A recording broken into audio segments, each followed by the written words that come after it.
of our first agenda item. And by the way, this may take the whole time, so if we don't get to the compost site, we're going to bring that up again in our meeting tonight under Doug's report. So first, I guess, John, you want to take it away? Sure. Like I say, Doug is printing off copies of, here he comes. There we go. With this letter of intent, or letter of interest, and contract. Yeah, letter of intent. Okay. Well, the last couple of years, we've had some discussions about my aging, and it's inevitable. And the idea is that we look for a plan of succession.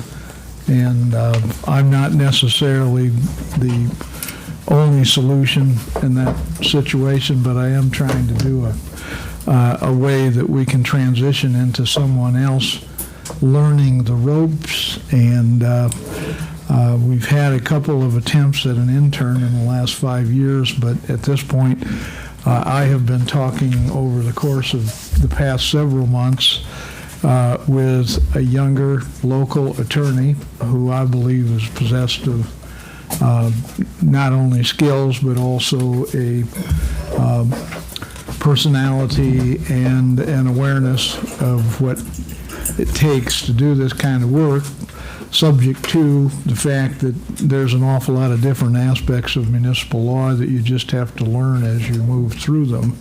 So the plan would be that I propose to the council, a la the letter of intent to the gentleman I've been talking with, to entertain for a few months an internship.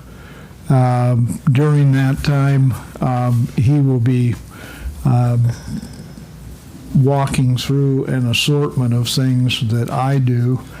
I guess the right term from my perspective would be that I do some mentoring. He does some questioning. He also takes a look at things that might impact his type of practice and his scheduling so that we're compatible as far as the way we do things.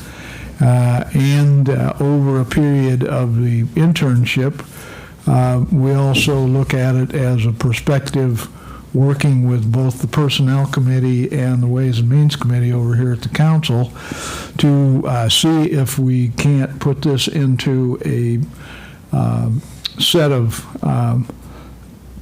partly job description, partly ordinance language for an assistant city attorney position to allow him an opportunity to get quite a bit more experience in that role, following something like I do with the council as far as an understanding in writing of the assorted things that happen every month that are part of my responsibilities, but also things that sometimes don't happen every month, but that are clearly city attorney responsibilities. And that we bounce that back and forth between the council committees and the intern while we're formulating what could be that assistant's position. And at the same time that we do that, the council has an opportunity to input in a variety of ways as far as both the job description, things about the job qualifications, things about the work I do, and things that you may have more or less been satisfied with, and things that maybe you'd like to see done a little differently.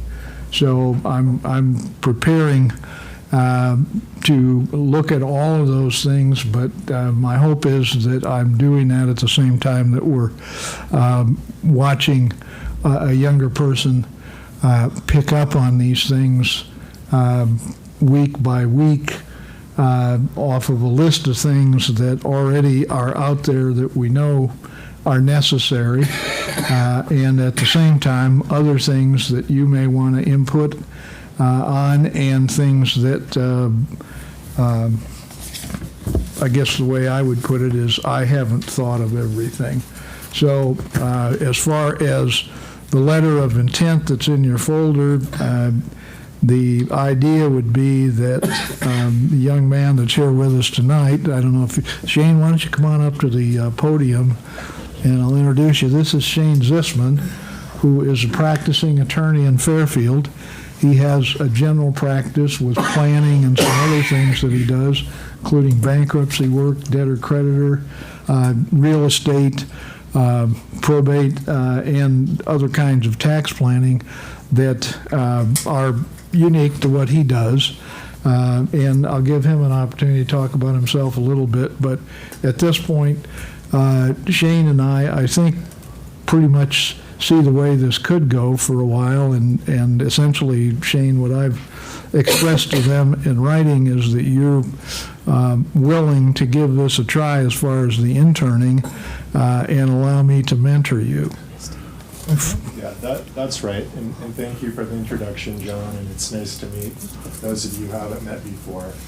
I grew up in Fairfield from the time I was 9, and at present I have a private practice, as John mentioned. And I understand from John that... Sorry, we're still messing around. No worries. Can you hear me okay? Okay, all right.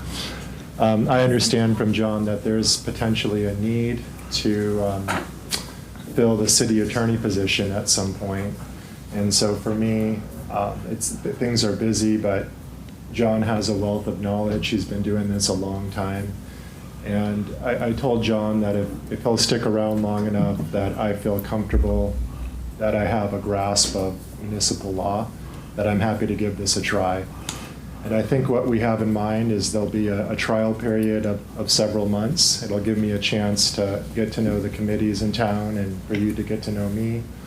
And if it seems like there's a path forward, then we'll go from there. And I'm happy to answer any questions anyone has.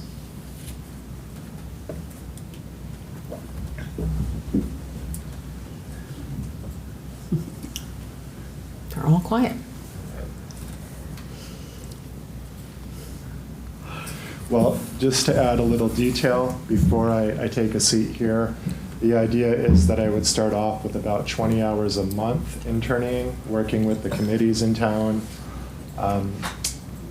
As you're aware, those duties include some of John's duties at court with city prosecution, city bonds, city planning, and really get exposed to the various committees in town. And after that, John plans to stick around, I think, more than just this term, if I understand that correctly. He'd be around for at least another 3 or 4 years. And then we could grow from there. So that's the basic idea. Feel free to reach out to me anytime if any questions or concerns come up, and I'd be happy to get to know you. Thank you. Thanks, Shane. The council in the past has had a letter of understanding with me, and in the last couple of weeks, I sent over to the administrator and the mayor and the clerk the proposed letter of intent that you have as far as the interning, plus a copy of a letter of understanding that we worked out in 2023 as far as the understood things that I do, and the 2023 city duty list, and those things are what have been presented to Shane as what a picture of this job might look like. But there are things that come up that we don't always have complete control over. Sometimes you'll have something that runs weeks or months of discussion in front of the council that are a local controversy of sorts, but they may not necessarily have a great legal solution, or they may be mostly political, which you guys are in your element with things like Christmas City over at Lincoln School or something like that, which we all enjoy the public intercourse as far as democracy in action here at the town level, but at the same time, you never know quite what's going to show up as far as your discussion every council session. I was anticipating maybe tonight you're going to have some discussion about the waste management contract. We aired the contract at the last meeting, and your administrator and I had gone through it in detail, and Waste Management had taken what we had for details about contract negotiations and so forth, but there's some of the specifics in the contract that have to do with the way it works household to household that I expect you're going to hear an angle on tonight that really wasn't so much up for negotiation as pricing and the way they were going to deliver services and the length of the contract and some of those other things that you would expect to get nailed down before you went forward with agreement to it. So as far as this letter of intent situation, and what I'm asking of you is that you take into consideration the way I work. I'm anticipating, as long as my health is reasonable, I will probably still have a law office. I will be coordinating some private practice things with Shane, but the other part of it is the city work. I would anticipate, I can only anticipate the part of my work that results from my appointment again and again by the council and the mayor. But as far as a year from now, when you go through the election and swearing in process again, whether I'm appointed or whether someone else is ready to step in, that's going to depend a lot on what we've been doing over the course of 2025. And I have a lot of confidence in Shane, but I also recall when Bob Parkin had me under his wing back in the late 80s, and before Mayor Rasmussen appointed me in late 1990, I wasn't very sure about anything, frankly. You just have to, take it as it comes and be comfortable that you got it right. We've been pretty fortunate over the years. We've never had a large judgment taken against the city. We've had some major contracts that the USDA, FAA, some of those organizations were willing to accept me as part of the contract work. I would hope over a period of time that Shane would stand in my shoes if you guys decide that he's the successor. But the idea would be that those things that sometimes involve masses of work, the first thing they do is they involve repeated experiences. And the only way you can get repeated experiences is by interning and by assisting. I was benefited by Bob Parkin being 2 doors up from my office for the first 20 years I was in town. And I had a mentor in Bob. So at this point, I would hope I could be close to as effective a mentor with Shane and let him pick up on a lot of this stuff that you don't necessarily do it every month. You don't necessarily have it come up every council session.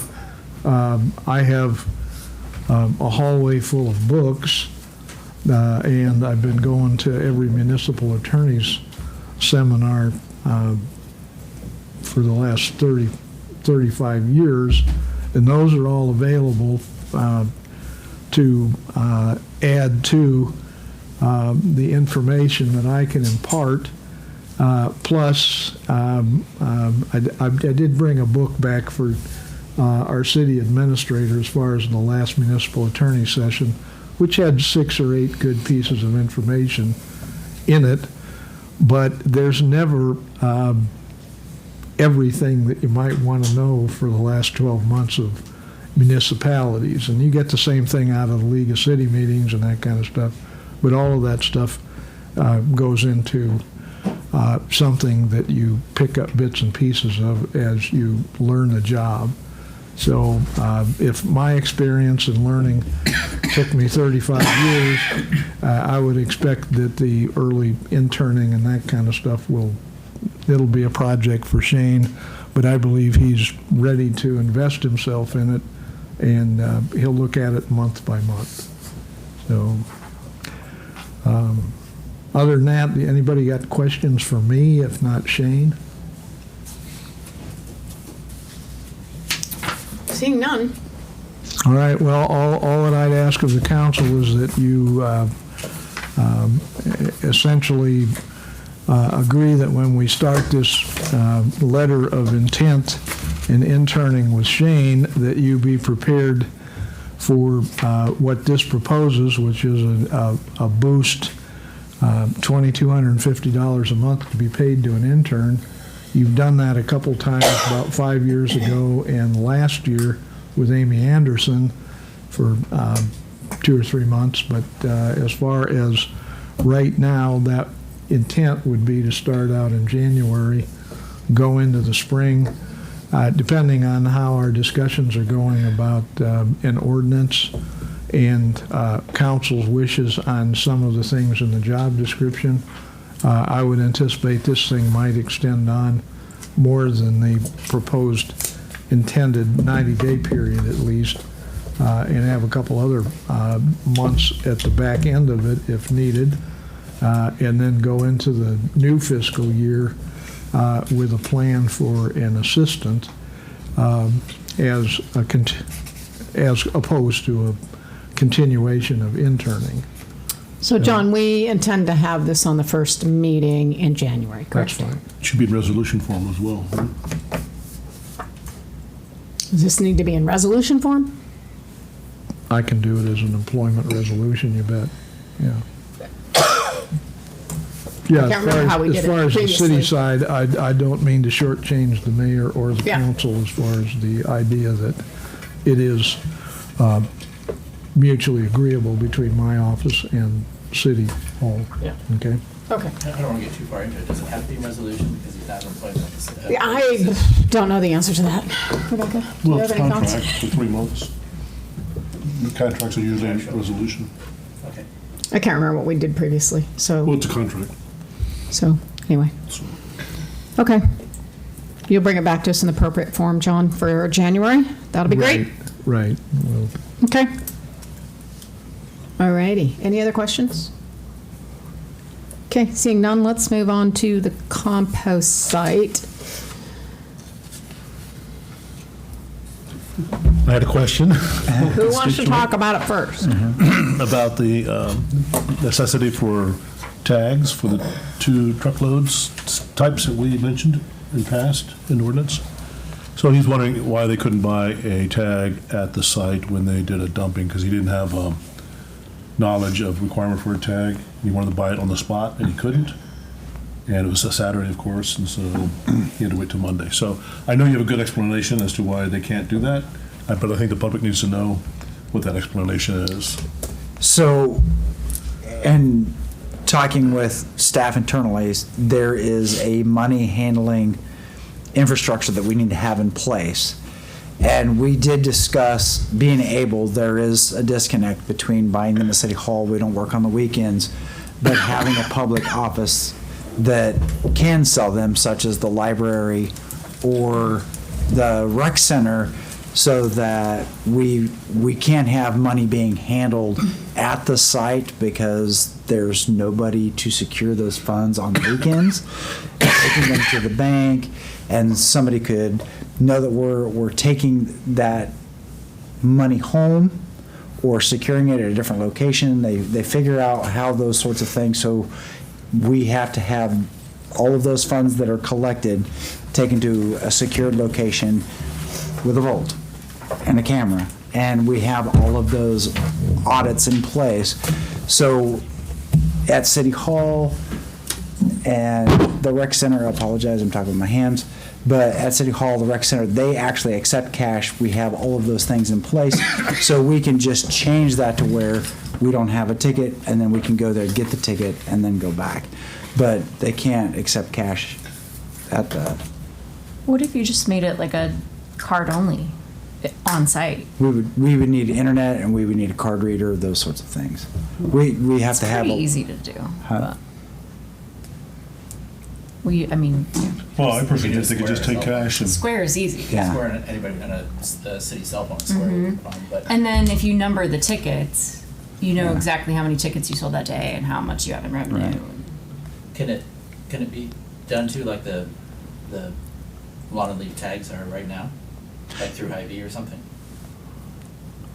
Those are things that we can, we just have to have that, we have to have that tracking in place of where those funds go and how we get them for audit purposes, and if there's anything you would like to add. Well, as I would much imagine dual we're control talking- as you can have. Yeah. That's important. Say that again, Connie. As much dual control as you can have. 'Cause Sure. we get nailed on that every. Which, with a credit card, I mean, if the customer's inserting the card, you never touch it. The money goes into the city bank account. Like, there's no worry about dual control. I wouldn't say it's that easy. I mean, I know Well, it's definitely, easy, I but didn't it's even more think about complicated with I city did not funds. even think about, as long as we have those tracking things, but we can't have cash handling Yeah, that's fair. and out in the field. There's all sorts of accusations that could happen, and then, I mean, you could still offer cash, at either place. That Yeah. They could, but if it's 5 minutes before they close and they can't get there, and be back in time, Right. what have you. So, I mean, Square charges a fee, but you can pass along that fee if you want to. okay. Definitely looking, I didn't even think about that, so it's something that we can. So we're all done for this year though, right? I mean, as far as delivering or being able to drop off? Joe? Is that a correct statement? Okay. There's still curbside though, How does a with the lawn and leaf corporate, bags, with the tags. excuse me, Because I Tom, put a bag out yesterday, or today, I put a bag out today that was picked up. So they're still doing that if people want to have stuff that they want to get rid of, so Yeah. if you go purchase. Still a have it bag- at your house. Yes. Right, Yeah, so waste you- management still picks It's up. Right. WM picks it Yeah. up. Yep, and it's in a separate truck and, You do that every week, right? Yes, you can do No. that year round. yep, Every single week? Every time, you do Yes. whenever Yeah. trash pickup Yeah. comes. yep. So that's always an option. Maybe we need to encourage that a little bit more I've been also. kind of pushing that a little bit, but that's always an Yeah. option that's available. Because the So- biggest complaint that I had was, it wasn't well advertised. It wasn't like it maybe got into the water bill right before it happened for someone. Short It was notice. short notice. We just didn't advertise it enough. There is a price for the bag and a price for the tag. Sure, yeah, Um, yeah. But when you put them out, they'll come by with a third truck, or they come by with a trash truck, they'll come back to the recycling truck, and then come by with a third truck to pick up any lawn and leaf bags or yard waste bags. do we still track cards, I would call it corporate account cards at the rec center? Is that something we do, Becca? Do you Last still- I knew, yes, but I'm pretty sure they do.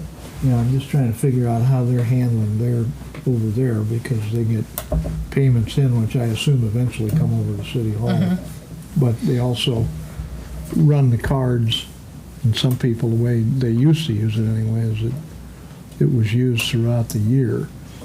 And I'm not sure that Terry, it's an exact model, but you said Square charges what, a fee of 3 or 4%? It's somewhere around We that. just added on to the $50. It's a little more than that, but it's not a lot, but I think it is a little more than We use it for a nonprofit, that. So, and we don't pass along the fee, but. Well, let's have administration explore other options. Helpful, very helpful. And, Thank you. Yeah, absolutely. and so I know it's been awkward for the public, and we'll try to. Yeah, so I was going to answer the question about the dates. Well, that's what I'm standing Okay. up here ahead of her. But and as far as like Hy-Vee selling them, so right now we are producing the tickets ourselves. So for the price of a sheet of cardstock paper, so very very inexpensive. One of the reasons we're doing that is so that our staff and selling them here is then our staff is initialing them. Having them where Hy-Vee would sell them, we would. I need an additional process in order to track them, keep them from being counterfeited, and stuff like that. Is it the intent? And we would just need to develop a better ticket if we were going to be selling them at Hy-Vee, that wouldn't have staff signature on it. And then, so right now, the plan, moving forward, again, barring additional discussion later on, is that more brush pickups, or accepting brush at the location on Fridays and Saturdays. We can talk more details, but then there will be additional free brush pickups at people's homes next year. So April, July, September, and December. So 2 additional ones. We normally do 2. We'll planning on doing 4 next year, and still working on free mulch pickup sites. I communicated with Elizabeth a little bit, but we're looking at places for somewhere to people to pick up smaller loads as well. That's easily accessible, but yet secure enough that it's not getting abused either. Great. So, unless there's any really compelling question, I'd like to stop now. It is 7 o'clock, and Jason needs a couple minutes to do this transition. So I'm going to adjourn this meeting, the work session, and we'll hang on here a couple minutes and then restart a regular council meeting.